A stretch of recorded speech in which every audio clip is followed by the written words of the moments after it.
faithfully delivering value and interpreting great books worldwide. Hello, this is Sally's Book Talk. Today, I'm breaking down the book Efficiency for you. The subtitle is Brain Science, Effectively Completing Every Task. Do you ever feel this way at work? Every Monday, you plan your weekly tasks, but they're overwhelming and messy. No clue where to start. Work time gets chopped up. You're swamped with meetings, emails, calls. Barely finish anything before quitting time. You plan to work late, but your brain just won't cooperate. Hard to focus, and worse, most work needs teamwork, but communication is a mess. When you give feedback, others ignore it. When they critique you, you snap. Work stalls under pressure, mind buzzing, exhausted, inefficient. So, how can professionals boost efficiency? That's exactly what this book answers. Author David Rock says, these work struggles tie deeply to how our brains are wired. If you understand your brain's workings and follow its rules, you'll focus better and work more productively. David Rock has a PhD in neuroscience leadership from UK's Middlesex University. He founded the Neuro Leadership Institute. Its research is tracked by over 4,500 firms. More than half of Fortune 100 companies partner with them. While helping these companies, the author saw that when employees learned brain science, performance soared. So he wrote this book, Blending Brain Knowledge and Efficiency. To craft this book, he interviewed 30 top neuroscientists worldwide, reviewed 300-plus brain and psychology papers, and got help from neuroscientist Dr. Jeffrey Schwartz. The author distilled neuroscience and cognitive science into thinking tools to tackle work challenges and sustainably improve performance. Writing this, he knew brains love stories. He structured the whole book as a 4-act play. The first 2 acts cover how the brain works, and the last 2 explore how people interact with others' brains. I'll introduce the book based on these 2 themes. First, how to work more efficiently. Second, how to collaborate better with others. Let's start with the first major theme, how to work more efficiently. Behind our forehead is an area called the prefrontal cortex, the brain's thinking hub. We use it for setting goals, making plans, deciding things, and solving problems every day. The author compares the prefrontal cortex to a small theater stage. When you grasp a new idea, it's like an actor performing on that stage. For example, say you're reading an email about prepping a marketing plan. The marketing plan is the actor on stage. There's also an audience section. The audience represents your existing thoughts and memories. Sometimes you pull an audience member up to perform. Like, you need to recall how a past marketing plan was handled. Sometimes you gotta ask an actor to leave the stage. For instance, you're deep into finishing the marketing plan, and suddenly you remember yesterday's meeting notes aren't done. At that point, you need to suppress the urge to write the notes and tell it to step away. This little prefrontal cortex stage is always buzzing, but it's got too many limits, leading to constant hiccups. Let's break down the author's points. The prefrontal cortex stage's limits boil down to 5 types. First, energy is scarce and drains fast. Thinking and deciding gobble up glucose and oxygen quickly. It's like lights far from the stage. You crank up many lamps to max brightness to see the actors clearly. But the power supply for the lights depletes fast, so it can keep actors under bright lights. The time for flawless performances under those lights is super short, meaning peak thinking and decision-making is limited, explaining lots of life's quirks. For example, when you're exhausted or starving, concentrating is tough because your body's low on fuel, or when you pull an all-nighter till 1 or 2 a.m., your brain stalls out, energy's nearly gone. The prefrontal cortex stage's second big limitation is that the brain gets messy handling complex tasks. The prefrontal cortex stage can only hold up to 4 actors at once, meaning it processes just 4 pieces of information max. If too many actors cram onto the stage, not only will you feel exhausted, but some will get pushed off. You'll forget key info or even make mistakes. This conclusion has solid scientific backing. A 2001 University of Missouri-Columbia study found people can only remember 4 things simultaneously, and that's for simple items, like 4 numbers. If it's four complex matters, even if remembered, your recall of each will be incomplete. The book gives an example. IT engineer Paul received a project quote request from a retail chain client. They wanted Paul to design software for their 500 chain stores. This software's function: customers swipe credit cards upon entry, pick items, then walk out without stopping. At exit, the software scans all product barcodes and handles checkout automatically. Normally, Paul could quote within an hour, but this project was too complex. He couldn't estimate the workload. You'd think about setting up electronic readers, then worry. What if a customer's credit card fails? Then he'd wonder where to find enough people to install systems across 500 stores simultaneously. To quote this project, Paul had to juggle way too many considerations at once. This was like cramming dozens of actors onto a four-person stage. His mind became chaos. With the deadline looming, Paul just threw out random numbers for the client quote. The prefrontal cortex's third major limitation: it handles one task at a time, finish before starting the next. Meaning actors perform one scene at a time.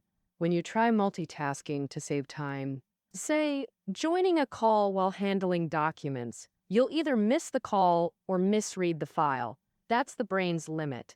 The brain's capacity for handling multiple tasks simultaneously is limited. The brain's fourth major limitation: it's easily distracted. Distractions come in two forms: external passive interruptions and internal active wandering. External passive interruptions are very common. For example, while writing a marketing proposal, you constantly get phone calls and messages. One study found that due to external interruptions, people lose focus every 3 minutes on average, wasting about 2.1 hours daily in offices. While external passive interruptions are understandable, why does the brain actively wander internally? This is the brain's nature. It minimizes energy consumption. Hard thinking causes discomfort, while distraction offers temporary relief and mild pleasure. So during energy-intensive thinking, your brain nudges you toward low-effort activities like scrolling your phone or getting water. Actors on the brain stage aren't just distractible, they're high maintenance. That's the fifth major limitation. The prefrontal cortex needs just the right pressure level to function optimally. Too little pressure, like a performance without audience, they'll get distracted. Too much pressure, they'll forget lines, like during a promotion dash, critical presentation, when nerves make you stumble. In weekly meetings, you might relax too much, zoning out and missing key information. To work efficiently, understand these brain limitations and align actions with its natural rhythms. The author's advice can be organized into steps. First, prioritize all tasks. With limited stage resources, always allocate them to what matters most. Allocate wisely. Mental energy is crucial for efficient brain function. The author suggests prioritizing all tasks before your day begins. For prioritization, best practice is visually mapping your thoughts onto paper. For instance, list all daily tasks first, then evaluate each one's importance level. Mark critical tasks with 5 stars, least important with 1, then sequence by star count. Crucially, firmly keep non-essential actors off stage during prioritization. If you only know part of the info about a project, don't tackle it yet. Wait till you have all the info before adding it to your plan. After setting priorities comes step 2. Once committed to a task, eliminate external distractions, clear internal thoughts, and stay focused. Liz. Turn off your phone or even put it in another room. Also shut down messaging apps on your computer. Don't let someone's "are you there" derail your focus. You might worry, what if someone needs me? Being constantly available is exactly what the author discourages most. Responding term clearly whenever someone contacts you, that's called being always on. Short term, it makes you seem super efficient, like you're always ready to handle things. But your brain keeps getting distracted, making it impossible to focus on priorities. Clearing internal thoughts isn't so easy. We need to understand, following your brain's impulses isn't one action, it's 3. First, your brain sends a signal, then desire arises, finally, you act. Actively resist distraction. To do this, recognize this mental process and promptly suppress the urge. Say you're writing a marketing plan. Your brain signals thirst. Then you think, I need water. Then head to the break room. The author suggests vetoing immediately when you notice that thirst signal. Tell yourself, I drank water half an hour ago. I'll wait. Between recognizing the urge and acting, there's a 0.2-second window. Seize it to reject impulsive reactions. Your focus will sharpen. If you must multitask, drill specific activities until they become automatic. No prefrontal cortex needed. For example, if brewing coffee while joining a call, you'll likely miss parts of the conversation. But if coffee making is automatic, your call won't suffer. Once you can focus on one task, how do you handle complex work well? Now we reach step 3, chunking complex tasks to simplify them. What exactly is chunking? It means first dividing the whole into distinct chunks. Let's revisit Paul's quoting case. Since the brain stage holds max 4 actors, we'll split the project into 4 major chunks. Paul divided his quoting task. First chunk, clarify requirements. Second, select software framework. Third, write code. Fourth, installation. After chunking, address each sequentially, like clarifying requirements first. Paul's past experience showed needing a week with clients to draft precise project plans, so he could quote based on that week's work before moving to chunk 2. Framework selection. Paul gave himself 2 choices: use existing software or build new. Simplifying to binary options boosts efficiency. This is the author's top method. Reduce decision variables when handling complexity. For chunk 3, coding, Paul realized he couldn't price it before finishing the first 2. So he avoided overthinking and estimated based on his toughest past project's cost. For chunk 4, installation, he stopped worrying about hiring and broke it into sub-chunks: hardware setup and software debugging, then calculated the quote. Using chunked thinking, Paul drafted the quote easily within an hour. Throughout work, we must balance tension and excitement to find the brain's sweet spot. When feeling too relaxed, imagine a fear-inducing scenario. For example, Paul could picture missing the deadline and losing the client. When overly tense, rest your prefrontal cortex. Stop thinking and activate other brain areas through exercise or music. Yet even following these steps, people sometimes get stuck in mental loops, knowing the business well, but hitting dead ends. The author terms this phenomenon gridlock. People often assume the best problem solver is someone who knows the issue inside out. But in reality, knowing too much about a problem can be precisely why you can't find a solution. This sounds counterintuitive, but it's because people keep applying the same methods to different problems. When new problems resemble old ones, thinking becomes rigid. When new problems differ from old ones, past methods simply don't work. Past solutions actually hinder better approaches. So how do we escape this gridlock? First, recognize that if past methods dominate your mind, any new ideas are just variations of old ones. So when stuck, immediately pause, take a walk, listen to music, or play a game to detach from the problem. Next, reflect on where exactly you're going wrong, but focus on your thinking process, not the content. If still stuck, seek others' perspectives. Others less familiar with the problem won't share your mental framework. They might instantly spot the issue. That covers working efficiently. Now let's explore the second theme, collaborating better with others. In today's workplace, solo efforts rarely succeed. Seamless collaboration is now an essential skill. But do you struggle with how difficult communication and teamwork can be? Some people have poor emotional control, lashing out unpredictably. Some are stubborn. No persuasion can make them change. Some claim cooperation but remain unmovable. Sometimes you become the difficult person in others' narratives. Why? Why is workplace collaboration so challenging? How can we improve collaboration skills? First, understand the brain's emotion hub, the limbic system. The limbic system acts like a scanner, screening incoming information and directing your attention. Pay close attention. The limbic system categorizes everything around us as either threatening or helpful.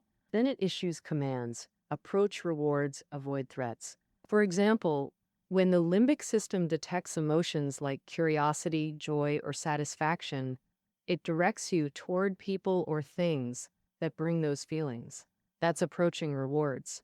And if it detects anxiety, sadness, or fear, it tells you to avoid those sources. That's avoiding threats. Interestingly, the limbic system detects threats more easily than rewards, reacting more intensely, longer, and harder to calm. So when others treat you kindly or coldly, your words or actions might trigger their limbic system, prompting approach or avoidance.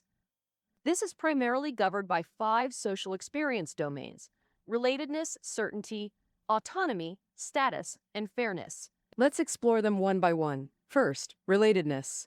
Relatedness means forming secure, stable social bonds through positive connections with others. Like when colleagues offer warm care or your team shares expertise closely, to the brain, relatedness is a major reward. When you can't connect, say someone refuses help, your brain sounds alarms, urging avoidance. Next, certainty, the brain craves it. Uncertainty triggers strong limbic reactions. Why? At work, why does your boss keep checking progress after assigning tasks? That's them seeking certainty. They need confirmation their instructions are followed. Losing track of progress triggers brain alarms, causing anxiety or anger. Now, autonomy, back to that boss scenario, why do constant progress checks annoy you? Because your autonomy feels violated. Micromanagement leaves no room for independent decisions, triggering limbic alarms and stress. The fourth domain is status, critically important. Many work and life conflicts stem from status issues at their core. The brain loves maintaining high status and hates low status. Say you're in a meeting when a colleague suddenly offers to track your project. You might feel your status threatened. Ooh, why track my project? Does he think he's the boss checking on me? Or when problems arise, insisting you're right and others wrong, that elevates your status while making others see you as a threat. Status threats spike stress hormones and drain limbic resources, clouding clear thought. Finally, fairness. Why are performance reviews so dissatisfying? Often because people feel unfairly treated. Some think, I did so much yet got low ratings. Others, he contributed nothing but got same rating as me. Perceived unfairness breeds strong resentment. Now you see why workplace communication falters, why feedback often backfires between colleagues or managers. People automatically feel threatened when someone tries to change them. Telling a subordinate, I have feedback, however constructive, registers as threat. The subordinate feels their status and autonomy under attack. They might think, no feedback on others' ideas, but tons on mine? That's unfair. As Churchill said, I like learning. I hate being taught. The author also understands feedback givers. Suppressing the urge to solve things yourself is energy draining. Plus, you endure uncertainty. Will their solution work? Will you need to fix it later? You lack autonomy too. No guarantee they'll heed your advice. And if they outthink you, hello, status threat. So understand, giving feedback is often lose-lose in workplaces. You feel like helping others solve problems takes huge effort, yet they might not appreciate it at all. Thus, the author notes that trying to change others is reckless unless you truly understand brain mechanics.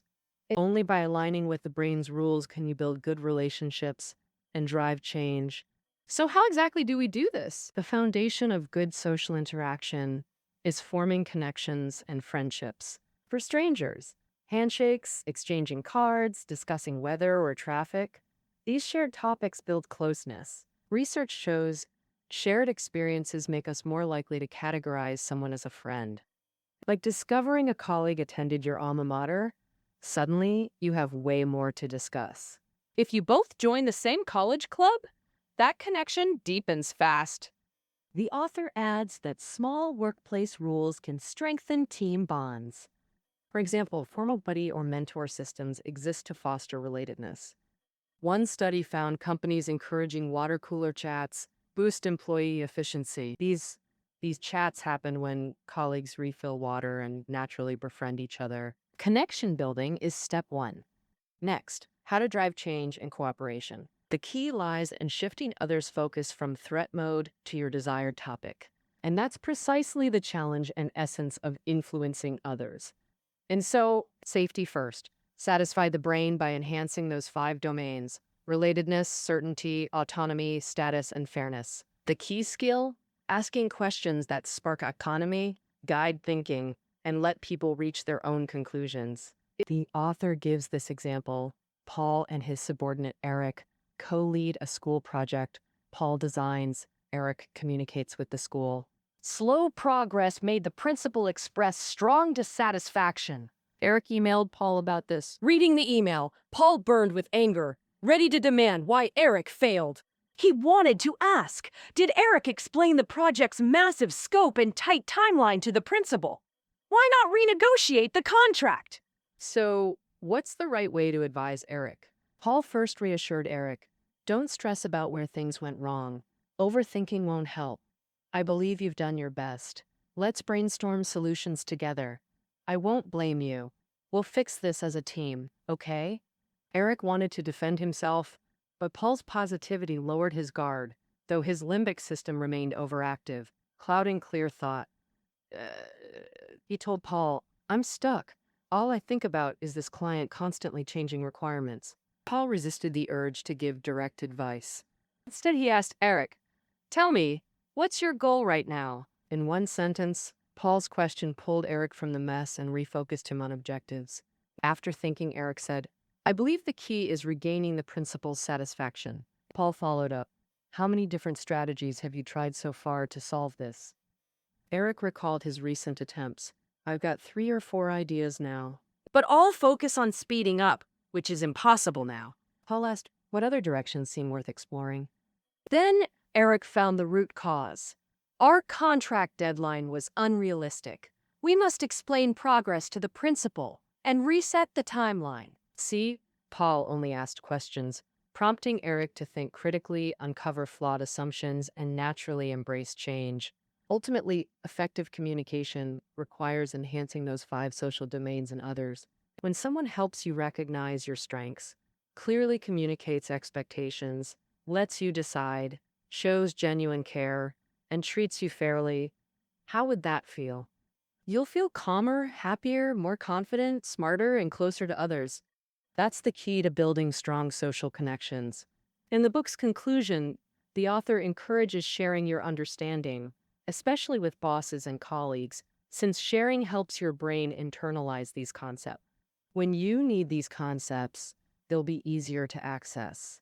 More importantly, when these ideas live in both your mind and others, you'll tackle challenges together more effectively. Well, that's efficiency. That concludes our breakdown of efficiency, the brain science of getting things done.